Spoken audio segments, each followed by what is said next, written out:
ये है talks news network और आप देख रहे हैं पॉलिटॉक्स, राजनीति का कच्चा चिट्ठा। एक के बाद एक कई राज्यों में ऑपरेशन लोटस के कारण अपनी सरकार गंवाने वाली राष्ट्रीय कांग्रेस ने राजस्थान में जैसे तैसे करके अपनी सरकार तो बचा ली, लेकिन अब उसे अपने कुनबे में पहले से ज्यादा बड़ा घमासान देखने के लिए तैयार रहना होगा। मुख्यमंत्री अशोक गहलोत ने ऑपरेशन लोटस को जिस तरह से राजस्थान में धूल चटाई, उससे गहलोत ने साबित कर दिया कि अनुभव और राजनीतिक कौशल के बिना यह लड़ाई नहीं जीती जा सकती थी।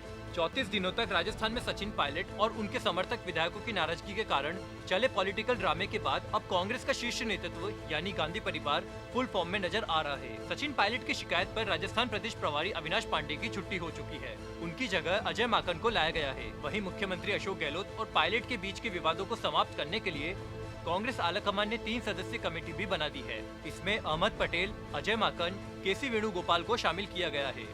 आखिर क्या संदेश देना चाहता है आलाकमान? जिस तरह से राजस्थान में शुक्रवार को गहलोत सरकार के विश्वास मत हासिल करने के तुरंत बाद रविवार को अचानक से अविनाश पांडे को हटाया गया और 3 सदस्यीय कमेटी का गठन किया गया, तो क्या गांधी परिवार को कांग्रेस के सबसे दिग्गज नेता अशोक गहलोत पर एक तरफा भरोसा नहीं रहा या मैसेज कुछ और ही देना है? कुछ जानकारों का कहना है कि अविनाश पांडे को 3 साल पूरे हो गए थे, तो भैया 3 महीने और रुक जाते। अभी इस इतने बड़े घटनाक्रम के बाद यूं अचानक फेरबदल होगा तो क्या समझा जाएगा? इसके साथ ही 3 सदस्यों की कमेटी बनाना दर्शाता है कि राजस्थान में 2 पावर सेंटर थे जो हमेशा रहेंगे और किसी एक को भी कमजोर नहीं होने दिया जाएगा। मतलब साफ है कि हम जहां से चले थे वहीं वापस आ गए। इससे पहले भी गांधी परिवार द्वारा मुख्यमंत्री गहलोत और सचिन पायलट के बीच सामंजस्य बैठक के लिए पूर्व प्रदेश प्रभारी अविनाश पांडे की अध्यक्षता में 7 सदस्यीय एक समन्वय समिति बनाने का फॉर्मूला पूरी तरह विफल रहा है। अब फिर से वही सब। दरअसल गांधी परिवार खुद ही उलझा हुआ है। इस परिवार में अब 3 पावर सेंटर बन गए हैं। पहले देश के वो सीनियर नेता जो सोनिया गांधी के प्रति समर्पित है, दूसरे वो युवा नेता जो राहुल गांधी के प्रति समर्पित है, और वही 2019 के लोकसभा चुनाव से सक्रिय राजनीति में आई प्रियंका गांधी के नाम पर भी नेताओं का तीसरा वर्ग तैयार हो रहा है। कांग्रेस के राजनीतिक इतिहास पर नजर डाले तो किसी समय कांग्रेस की हर राज्य में सरकार थी, फिर उसी के दिग्गज नेता उससे छिटकते गए और राज्यों में उसकी सरकारों की विदाई होनी शुरू हो गई। समय चक्र के साथ साथ में कांग्रेस राज्यों में होने वाले चुनाव में दूसरे नंबर और फिर तीसरे नंबर पर आना शुरू हो गई। हालात ऐसे होते गए कि कई राज्यों में उसे अपने बनाए गए दिग्गज नेताओं द्वारा खड़े किए गए लोकल दलों से समझौते करने पड़ गए। पिछले 30 साल में कांग्रेस की इस बिखरी राजनीति में भाजपा ने कांग्रेस को करीब करीब हर राज्य से उखाड़ दिया है। जिन राज्यों में कांग्रेस की सरकारें बची हैं, वहां की सरकारें ऑपरेशन लोटस से बचने के उपायों में लगी हुई है। आप सोच रहे होंगे कि कांग्रेस के इतिहास पर क्यों नजर डाली जा रही है, तो केवल इसलिए कि गांधी परिवार के द्वारा लिया गया निर्णय राजस्थान में एक नई कहानी रचेगा और बहुत ही जल्दी नजर भी आएगा। जानकारों की माने तो यह निर्णय कुछ इस तरह का है जैसे मुख्यमंत्री गहलोत के 50 साल के राजनीतिक अनुभव के बाद बनी लोकप्रियता के डरे गांधी परिवार ने तय कर लिया कि राजस्थान में मुख्यमंत्री अशोक गहलोत को सारे निर्णय नहीं करने दिए जाएंगे। इसका अर्थ यह हुआ है कि अब उनके निर्णयों में सीधा सीधा हस्तक्षेप होगा।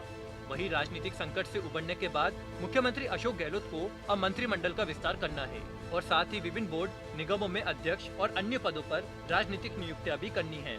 तो अब होगा क्या? मुख्यमंत्री अशोक गहलोत अपने हिसाब से मंत्रिमंडल और राजनीतिक पदों पर बैठने वालों की सूची बनाएंगे। वहीं ऐसी ही सूची सचिन पायलट बनाएंगे।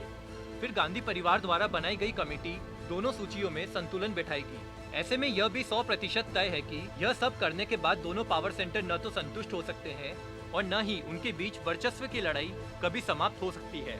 राजनीतिक जानकार तो इसे एक तरह से कांग्रेस के आज के समय के सबसे दिग्गज नेता अशोक गहलोत के बढ़ते राजनीतिक कद को नियंत्रण करने के लिए गांधी परिवार की ओर से उठाए गए कदमों में से एक मान रहे हैं। यहाँ एक बात और नजर आ रही है कि 32 दिनों तक राजस्थान में कांग्रेस की सरकार और मुख्यमंत्री अशोक गहलोत के लिए संकट खड़ा करने वाले सचिन पायलट और उनके साथ मानेसर गए 18 विधायकों की बगावती को न सिर्फ माफ किया गया बल्कि उनकी शर्तों को भी माना गया। ऐसे में अब कई सवाल भी खड़े हो रहे हैं। क्या सचिन पायलट को फिर से प्रदेश अध्यक्ष बनाया जाएगा? क्या वो फिर से उप मुख्यमंत्री बनेंगे? उनके खेमे के विधायकों को मंत्री पद से नवाजा जाएगा? क्या गांधी परिवार इस तरह के एक तरफा निर्णय करके मुख्यमंत्री गहलोत पर थोप देगा? तो क्या गहलोत सहजता से उन्हें स्वीकार कर लेंगे? सवाल बहुत है और सभी कांग्रेस के भविष्य से जुड़े हैं। यूँ समझ लीजिए कि बीजेपी तो तैयार ही बैठी है। बीजेपी के नेता कह चुके हैं गहलोत सरकार ज्यादा दिन नहीं चलेगी।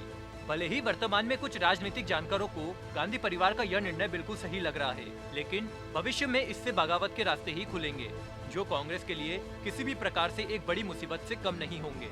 एक लाइन में समझे तो जब केवल सचिन पायलट की नाराजगी से कांग्रेस के लिए इतना बड़ा राजनीतिक संकट पैदा हो सकता है, तो जरा सोचिए अगर मुख्यमंत्री अशोक गहलोत नाराज हो जाए तो क्या होगा। पॉलिटॉक्स ब्यूरो, जयपुर। ये है टॉक्स न्यूज नेटवर्क और आप देख रहे हैं पॉलिटॉक्स, राजनीति का कच्चा चिट्ठा।